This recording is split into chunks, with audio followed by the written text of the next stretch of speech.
नमस्कार दोस्तों, जौहर क्लासेस में आप सबका स्वागत है।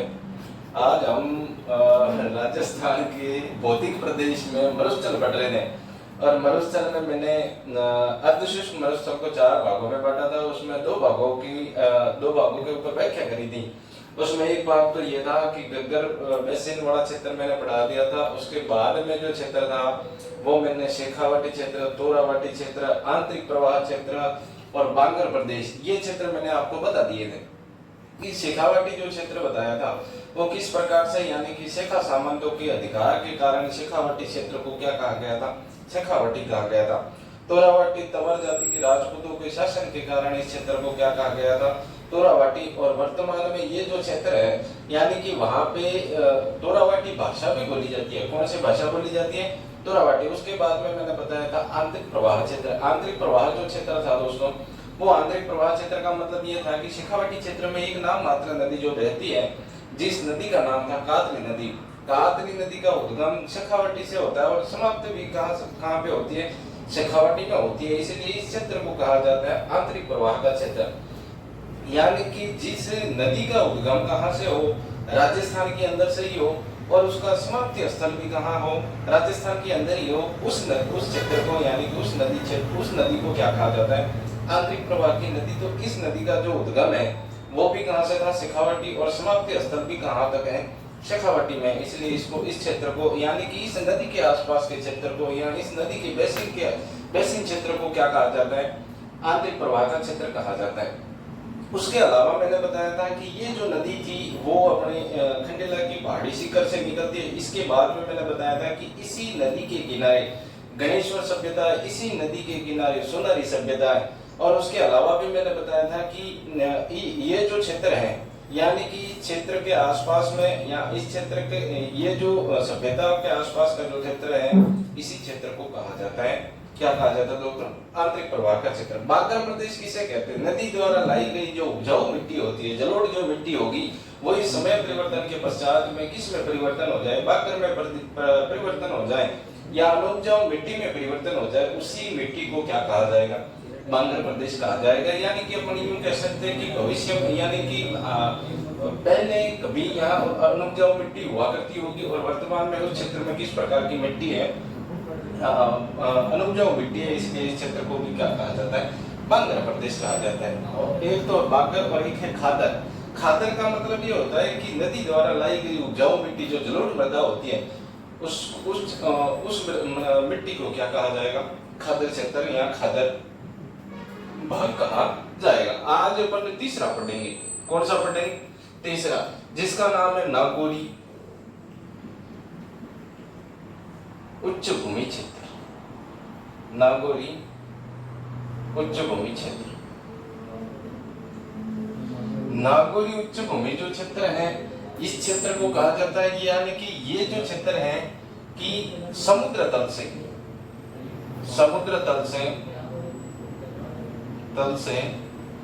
300 मीटर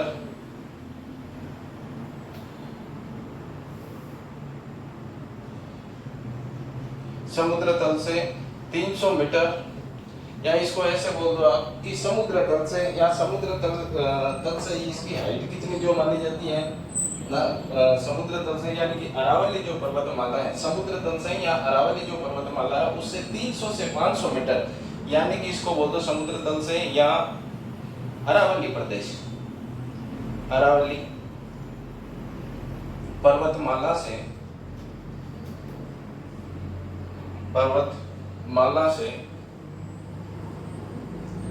300 मीटर से 500 मीटर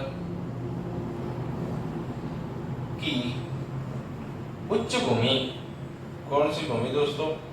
उच्च भूमि क्षेत्र को क्या कहा जाता है, क्षेत्र को नागौरी उच्च भूमि क्षेत्र कहा जाता है। नागौरी उच्च भूमि क्षेत्र माना जाएगा, भूमि क्षेत्र माना जाएगा, क्षेत्र माना जाएगा।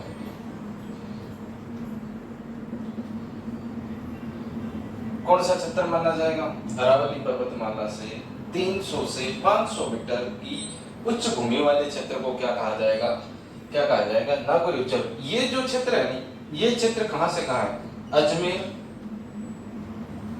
से नागौर के बीच, अजमेर से नागौर के बीच वाला भाग, कौन सा भाग? बीच वाला भाग जो है, इस भाग को हम क्या कहते हैं? नागौर उच्चभूमि। विशेष करके आपको 3 क्षेत्र और याद रखने हैं। नागौर जो जिला है, यानी कि नागौर में आपको याद रखना है डीडवाना, कुचामन,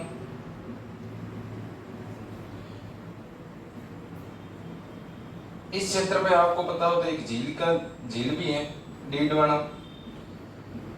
झील, इसी का ही उदाहरण माना जाता है। 3 क्षेत्र और याद रखना है, एक मकराना, मंगलोद और एक याद रखना है जायद। इन तीनों की विशेषता है। इसी क्षेत्र है ये। मकराना जो है सफेद संगमरमर, सफेद संगमरमर के लिए क्या है? प्रसिद्ध है। यानी कि सफेद जो संगमरमर है इसके लिए प्रसिद्ध कौन है? तो ये ध्यान रखना, कौन सा है? मकराना है। इसके अलावा आपको याद रखना मंगलोच जिप्सम अभाव क्षेत्र माना जाता है। कौन सा क्षेत्र माना जाता है? जिप्सम अभाव क्षेत्र। कौन सा क्षेत्र माना जाएगा? मंगलोच। इसके अलावा जायद जो है फ्लोराइड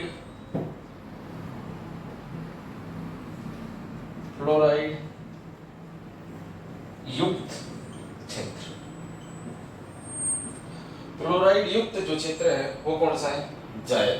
विशेष करके आपको ये क्षेत्र याद रखना है, किस प्रकार से कौन सा क्षेत्र और कहां से किस प्रकार से इन क्षेत्रों में विस्तार है, ये आपको विशेष रूप से याद रखना है। डीडवाना, कुचामन और डेगाना भी इसमें शामिल हो जाएगा।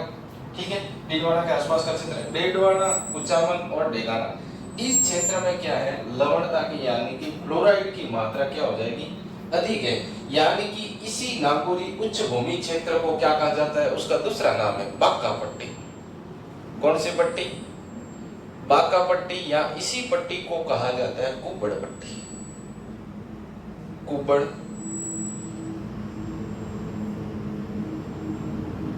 पट्टी।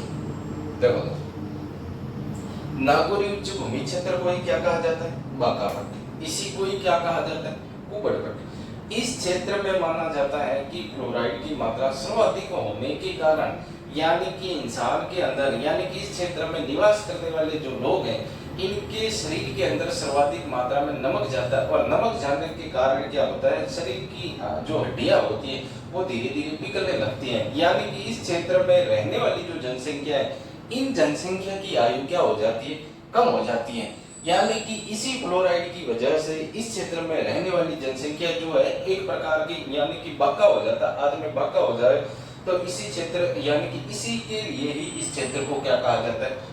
बाका पट्टी। कुब्बड़ पट्टी का मतलब होता है ये जो रीढ़ की हड्डी है, रीढ़ की हड्डी के पीछे, रीढ़ की हड्डी के ऊपर वाला जो भाग है वो बाहर निकल के आता है। किसके कारण आता है? तो नमक के कारण, यानी कि फ्लोराइड के कारण ये जो क्षेत्र रीढ़ की हड्डी के पीछे वाला जो भाग है वो बाहर निकल के आता है। इसलिए इस क्षेत्र को क्या कहा जाता है? कुब्बड़ पट्टी कहा जाता है। बाका पट्टी, कुब्बड़ पट्टी, नागौरी उच्च भूमि। समझ में आ गया? समुद्र तल से या अरावली पर्वतमाला से 300 से 500 मीटर के उच्च भूमि क्षेत्र को क्या कहा जाता है?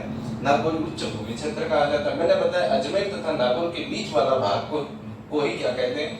नागौरी उच्च भूमि क्षेत्र कहते हैं। इसके अलावा आपको विशेष करके नागौर के क्षेत्र को याद रखना है तो डीडवाना, कुचामन, डेगाना, ये जो क्षेत्र है इन क्षेत्र में क्या है? फ्लोराइड की मात्रा ज्यादा है। उसके अलावा मैंने एक झील भी लिखवाई है जो नागौर में है, जिस झील का नाम है डीडवाना झील। तो इसमें भी नमक की मात्रा, यानी कि फ्लोराइड की मात्रा ज्यादा है। 3 क्षेत्र याद रखने हैं। इसी नागौर उच्च भूमि क्षेत्र में 3 प्रमुख जो क्षेत्र है जो अपने आप में कोई विशेषता बताते हैं। यानी कि ये क्षेत्र ऐसे क्षेत्र है जो अपने आप में कोई विशेषता बताते हैं। जैसे मकराना किसके लिए प्रसिद्ध है? तो ध्यान रखना है सफेद संगमरमर के लिए। कौन है? प्रश्न। मंगलोद जो आपको ध्यान रखना है जिप्सम अभाव क्षेत्र माना जाता है। कौन सा अभाव क्षेत्र माना जाता है? जिप्सम अभाव क्षेत्र पर माना जाता है। और जायद जो क्षेत्र है क्लोराइड युक्त क्षेत्र माना जाता है। यानी कि नागौर में पड़ता है ये क्षेत्र। यानी कि विशेष रूप से आपको पूछेंगे सर्वाधिक प्रभावित क्षेत्र कौन सा है? सर्वाधिक, इस साइड सर्वाधिक प्रभावित क्षेत्र, तो मकराना करना। तो आंसर क्या हो जाए? मकराना। लेकिन आपसे पूछे सर्वाधिक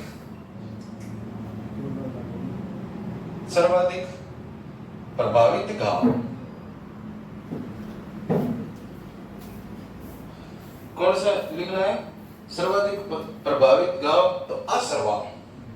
कौन सा है? असरवा का। आगे इसके अलावा कोई ना बचा नागरिक उच्च भूमि क्षेत्र, ठीक है। तो नागरिक उच्च भूमि क्षेत्र बांका पट्टी का मैंने बता दिया कि यहाँ फ्लोराइड की मात्रा ज्यादा होती है, यहाँ की पानी में फ्लोराइड की मात्रा होती है, यहाँ की मिट्टी में फ्लोराइड की मात्रा होती है, वो सीधी शरीर में जाती है। और शरीर में जाने के कारण यहाँ यानी कि इंसान के शरीर में जाने से क्या होती है? नमक के कारण इंसान की हड्डियां क्या हो जाती है? पिघलती है, यानी कि खोखली हो जाती है, कमजोर हो जाती है। इसलिए इस क्षेत्र को क्या कहा जाता है? बांका पट्टी कहा जाता है। कुब्बड़ पट्टी मैंने बताया इसी फ्लोराइड की वजह से रीढ़ की जो हड्डी होती है उसके पीछे वाला जो भाग होता है, इसके ऊपर वाला जो भाग होता है वो शरीर से बाहर निकलता है, यानी कि बांका हो जाता है, कुब्बड़ निकलता है, पीछे वाला भाग ऊपर होगा। इसलिए इस क्षेत्र को क्या कहा जाता है? कुब्बड़ पट्टी कहा जाता है। फिर मैंने लिखा समुद्र तल से या अरावली पर्वतमाला से 300 से 500 मीटर उच्च भूमि जो क्षेत्र होता है, इस क्षेत्र को क्या कहा जाएगा? उसी को नागौर उच्च भूमि क्षेत्र कहा जाएगा। अजमेर से नागौर के बीच वाले भाग को ही क्या कहा जाता है? नागौर उच्च भूमि क्षेत्र कहा जाता है। इसके अलावा मैंने बताया नागौर जो क्षेत्र है, डीडवाना, कुचामन और डेगाना, ये जो क्षेत्र है सर्वाधिक फ्लोराइड, नागौर के कोई विशेष क्षेत्र है जिसमें सर्वाधिक फ्लोराइड की मात्रा पाई जाती है। यहाँ ही झील का निर्माण भी हुआ है, जिस झील का नाम है डीडवाना झील, जिसमें सर्वाधिक फ्लोराइड पाया जाता है। मकराना जो है सफेद मरमर, इसी क्षेत्र में 3 क्षेत्र विशेष करके याद रखने हैं जिसमें अपने आप में कोई विशेषता है। इसमें देख ले मकराना सफेद संगमरमर के लिए प्रसिद्ध है, और मंगलोर जो है जिप्सम अभाव क्षेत्र माना जाता है। कौन सा अभाव क्षेत्र माना जाता है? जिप्सम अभाव क्षेत्र। और जायद जो है वो फ्लोराइड युक्त क्षेत्र माना जाता है, सर्वाधिक फ्लोराइड पाया जाता है। तो ये 30 सेकंड का समय आप आराम से बढ़िया ढंग से या तो इसको स्क्रीनशॉट ले सकते हैं या इसको उतार सकते हो, ठीक है।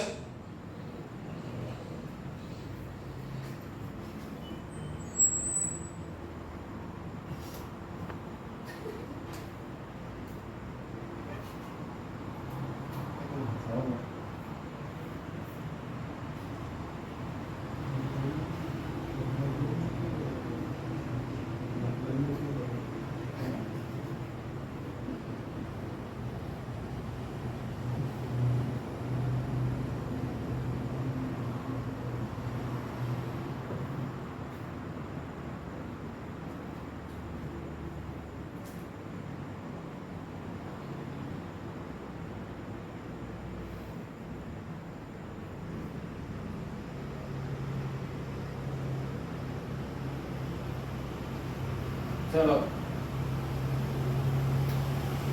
चलो दोस्तों आगे चलते हैं।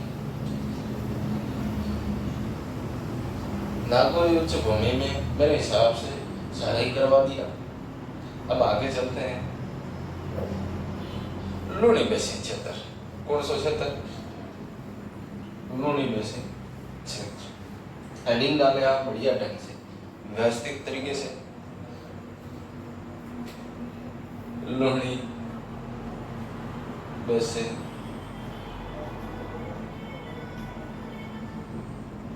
क्षेत्र, लूनी बेसिन क्षेत्र। आगे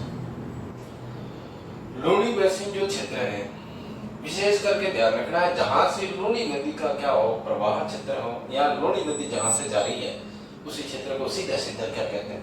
लूनी बेसिन। बेसिन का मतलब सीधा सीधा फंडा है कि नदी के आसपास वाला जो क्षेत्र होता है उसे ही क्या कहा जाता है? बेसिन। जैसे ये कोई नदी निकल रही है, ये कोई नदी जा रही है, इस प्रकार से नदी जाएगी, इसका ये वाला जो भाग है, एक तो ये वाला भाग और एक ये वाला जो भाग है, इस क्षेत्र को क्या कहा जाता है? बेसिन कहा जाता है। आगे कोई दिक्कत नहीं।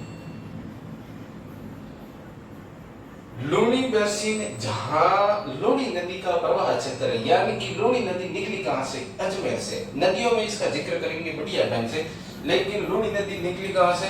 अजमेर से निकली। अजमेर से ये कहा जाती है इस प्रकार से। इस नदी का जो प्रवाह क्षेत्र है राजस्थान के कितने जिलों में है? तो 6 जिलों में। प्रमुख रूप से कितने जिलों में? 6 जिलों में। यानी कि इसी लूनी नदी के आसपास के क्षेत्र में, यानी कि लूनी नदी के बेसिन क्षेत्र में, कौन से क्षेत्र में? बेसिन क्षेत्रों में गौड़ राजपूतों का क्या हुआ करता था, अधिकार हुआ करता था। कौन से राजपूत, गौड़ राजपूत। इसलिए इसी क्षेत्र को क्या कहा जाता है, गौड़वाड़ प्रदेश भी कहा जाता है। गौड़वाड़ प्रदेश कोई अलग नहीं है, वही चीज है, सीधा सीधा फंडा याद रखना है। इसी लूणी बसें जो क्षेत्र है, इस क्षेत्र में या इस क्षेत्र के आसपास में गौड़ राजपूतों का क्या हुआ करता था, अधिकार हुआ करता था, शासन हुआ करता था, ठिकाना हुआ करता था। इसलिए इस क्षेत्र को क्या कहते हैं, गौड़वाड़ प्रदेश कहते हैं। कौन सा प्रदेश कहते हैं, गौड़वाड़ प्रदेश कहते हैं। ध्यान रखना है, इसी लूणी बेसिन क्षेत्र में एक क्षेत्र है, लिखवाने में लिखवाएंगे, लेकिन यहाँ जो क्षेत्र है, एक तो जिला है वर्तमान में बालोतरा और एक क्षेत्र पड़ता है आपका सिवाना। ये जो क्षेत्र है, ये दोनों क्षेत्र हैं, यहाँ कुछ पहाड़ियां हैं, जिन पहाड़ियों को क्या कहा जाता है, छप्पन की पहाड़ियां कहा जाता है। क्या कहा जाता है दोस्तों, छप्पन की पहाड़ियां कहा जाता है। आइए यहाँ 56 प्रकार की पहाड़ियां समझो आप, चाहे जैसे उचित लगे वैसे समझो। इस प्रकार की पहाड़ियां बनी, इसी पहाड़ियों को क्या कहा जाता है, 56 की पहाड़ियां, 56 की पहाड़ियां। आइए, ये जो 56 की पहाड़ियां, इसी पहाड़ियों के ऊपर एक पर्वत है जिसका नाम है नाकोड़ा पर्वत। कौन सा पर्वत है, नाकोड़ा पर्वत। जैनियों का क्या माना जाता है, तीर्थ स्थल माना जाता है। क्या माना जाता है दोस्तों, तीर्थ स्थल माना जाएगा, यानी कि जैनियों का क्या हो जाएगा, तीर्थ स्थल। यहाँ एक गांव है जिसका नाम है पीपलूद। गांव का नाम क्या है, पीपलूद, यानी कि गांव का क्षेत्र, यानी कि उस क्षेत्र का या उस क्षेत्र का जो गांव है, इस गांव का नाम क्या है, पीपलूद। इसी पीपलूद गांव को क्या कहा जाता है, तो राजस्थान का राज्य का मिनी माउंट आबू। क्या कहा जाता है दोस्तों, राज्य का मिनी माउंट आबू किसे कहा जाता है, पीपलूद गांव को कहा जाता है। आइए, 56 की पहाड़ियां कंप्लीट। बालोतरा से सिंहना के बीच में 56 पहाड़ियों की समूह या श्रृंखला को क्या कहा जाता है, 56 की पहाड़ियां कहा जाता है। आ गया समझ में। इसी पहाड़ियों के ऊपर क्या है, नाकोड़ा पर्वत, जैनियों का तीर्थ स्थल कहा जाता है। इसी पहाड़ियों के ऊपर एक गांव है, जिस गांव का नाम है पीपलूद गांव। कौन सा गांव है, पीपलूद गांव, जो राजस्थान का क्या माना जाता है, मिनी माउंट आबू का माना जाता है। ये जो पहाड़ियां है, ये जो पहाड़ियां वो गुब्बारा नुमा है, गुब्बारा नुमा, ये भी ध्यान रखना। किस प्रकार की है, गुब्बारा नुमा पहाड़ियां हैं, यानी कि बालोतरा 56 की जो पहाड़ियां है वो किस प्रकार की पहाड़ियां है, गुब्बारा नुमा। चलो लिखते आगे, आप उतारते जाइए साथ में बढ़िया ढंग से।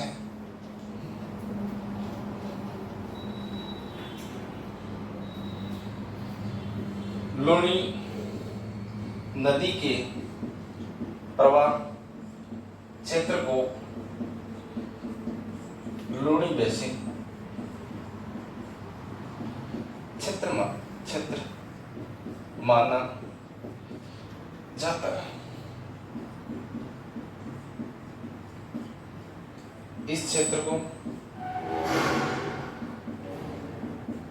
गौड़वाड़ क्षेत्र भी कहा जाता है। क्या कहा जाता है, गौड़वाड़ क्षेत्र कहा जाता है। क्यों कहा जाता है, लूणी बेसिन क्षेत्र में गौड़ जनजाति के, गौड़ राजपूतों का अधिकार, कौन सा कार, अधिकार होने के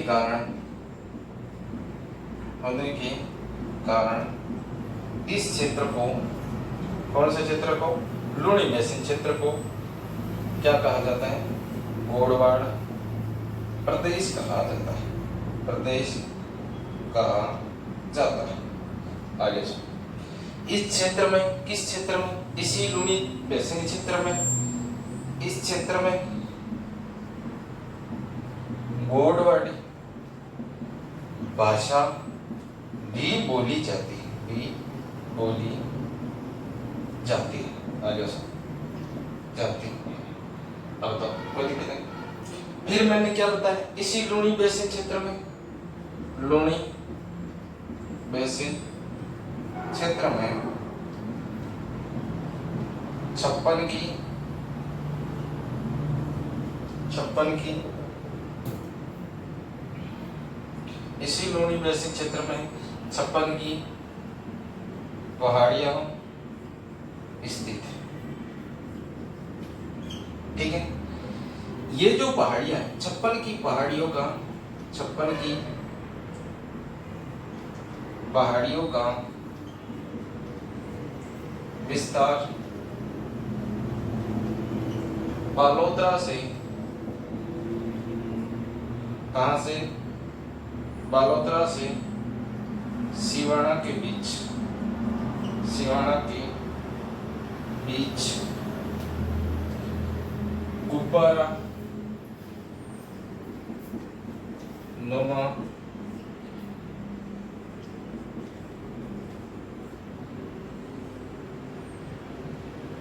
बालोतरा से सिवाना के बीच गुब्बारा नुमा आकृति में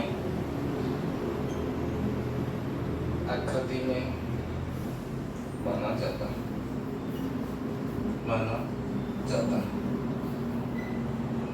56 की पहाड़ियों के ऊपर, 56 की पहाड़ियों के ऊपर नाकोड़ा पर्वत, कौन सा पर्वत, नाकोड़ा पर्वत स्थित है। कौन सा पर्वत स्थित है, नाकोड़ा पर्वत स्थित है। यहाँ तक उतार लें, फिर अपन आगे चलते हैं। 30 सेकंड का समय है, बढ़िया ढंग से।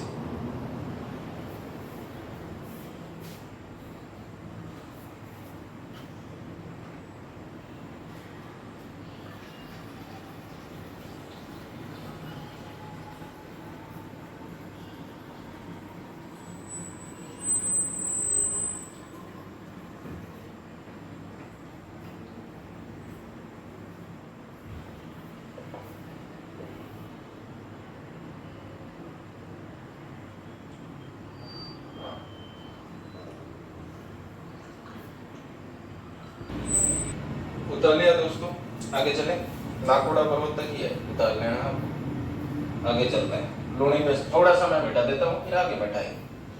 आगे अदर बैठाओगे, बस। अब चलो,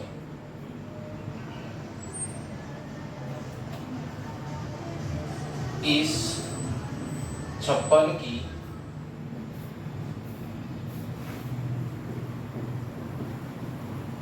पहाड़ियों के ऊपर पिपलोद गांव स्थित है। कौन सा गांव स्थित है, पिपलोद गांव स्थित है। पिपलोद गांव को राज्य का मिनी माउंट आबू कहा जाता है। मिनी माउंट आबू कहा जाता है, ये भी आपको साथ में ध्यान रखना है। राज्य का क्या कहा जाता है, मिनी माउंट आबू कहा जाता है। आगे कौन सी चीज है, आगे मैं 2 लाइनें मिटाता हूं। आगे देखो सर, इस क्षेत्र में, कौन से क्षेत्र में, लूणी बेसिन क्षेत्र में जसवंतपुरा की पहाड़ियां भी, जसवंतपुरा की पहाड़ियां भी स्थित है। जसवंतपुरा की कौन सी स्थित है, पहाड़ियां जो स्थित है, जसवंतपुरा की पहाड़ियां है कहाँ, जसवंतपुरा की पहाड़ियां, ये कहाँ है, जालौन। कहाँ दोस्तों, जालौन है, ये याद रखना है। इन पहाड़ियों की विशेषता क्या है, इस पहाड़ियों के ऊपर, यानी कि जसवंतपुरा की जो पहाड़ियां है, इन पहाड़ियों में, इसी पहाड़ियों के ऊपर, यानी कि जसवंतपुरा की पहाड़ियों के ऊपर डेचा पर्वत स्थित है। कौन सा पर्वत स्थित है? डेचा पर्वत स्थित है। ये भी आपको साथ में ध्यान रखना। 2 लाइनें मिटाते हैं, आगे चलते हैं। अब ये जो डेचा पर्वत है नहीं, ये डेचा पर्वत की ऊंचाई कितनी है? तो ध्यान रखना है 869 मीटर। कितने मीटर है दोस्तों? 869। इसकी विशेषता क्या है? पश्चिम राजस्थान की सबसे ऊंची चोटी, ये आपको विशेष याद रखना। पश्चिमी राजस्थान की क्या है दोस्तों? ये सबसे ऊंची चोटी है। यानी कि डेचा पर्वत को क्या माना जाता है? पश्चिम राजस्थान की सबसे ऊंची चोटी मानी जाती है। यहाँ जो एक पर्वत और है जो विशेष रूप से आपको और याद रखना है, इसी डेचा पर्वत के ऊपर सुधा माता पर्वत भी स्थित है, 450 मीटर। इसी के पास में यहाँ सुधा माता मंदिर भी है, सुधा माता मंदिर, ये भी आपको याद रखना है। यहाँ इसके अलावा आपको याद रखना है, इसी जालोर के क्षेत्र में सर्वाधिक मात्रा में इसी पर्वत श्रृंखला में यानी कि पर्वतमाला में कौन सा निकलता है? ग्रेनाइट पत्थर निकलता है। ग्रेनाइट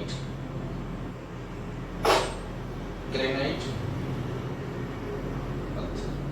ये जो ग्रेनाइट पत्थर इस क्षेत्र में निकलता है, इसलिए जालोर को क्या कहा जाता है? ग्रेनाइट पत्थर उपलब्ध। ग्रेनाइट पत्थर क्या होता है? यहाँ पे उपलब्ध होता है, इसलिए जालोर को क्या कहा जाता है? तो याद रखना, जालोर को ग्रेनाइट सिटी कहा जाता है। ग्रेनाइट सिटी कहा जाता है, सिटी कहा जाता है। आइए साथ, और ये उपलब्ध है तो कहाँ है? जालोर। कहाँ उपलब्ध है? जालोर में। अब तो समझ में आ गया दोस्तों? यहाँ से देखो फिर से 56 की पहाड़ियां मैंने बता दी। उसके बाद में मैंने जसवंतपुरा की पहाड़ियां, जसवंतपुरा की जो पहाड़ियां है वो कहाँ पे? जालोर में। जसवंतपुरा की पहाड़ियां जो जहाँ जालोर में है, तो जालोर इसी पहाड़ियों के ऊपर एक पर्वत है, जिस पर्वत का नाम है डेचा पर्वत। कौन सा पर्वत है? डेचा पर्वत। ये जो डेचा पर्वत की जो हाइट है वो हाइट है 869 किलोमीटर। कितना किलोमीटर है? 869 किलोमीटर। 869 किलोमीटर, यानी कि जालोर पश्चिम राजस्थान में पड़ता है, तो पश्चिमी राजस्थान की सबसे ऊंची चोटी कौन सी है? तो कौन सी हो जाएगी? तो डेचा पर्वत 869। राजस्थान की सबसे ऊंची चोटी कौन सी है? गुरु शिखर।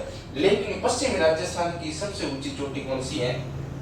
तो ध्यान रखना है डेचा पर्वत। उसके अलावा आपको ध्यान रखना है, यहाँ पे एक सुधा माता पर्वत भी है, 450 मीटर ऊंचा है। ये जो पर्वत है, वहां एक मंदिर है, जिस मंदिर का नाम क्या है? सुधा माता मंदिर। कौन सा मंदिर है दोस्तों? सुधा माता मंदिर। और इसी पहाड़ियों से ग्रेनाइट सर्वाधिक मात्रा में निकलता है, इसलिए जालोर को कहा जाता है ग्रेनाइट सिटी कहा जाता है। आज के लिए पश्चिमी मरुस्थल में मेरे हिसाब से, अर्धशुष्क मरुस्थल में मेरे हिसाब से ये 4 भाग थे।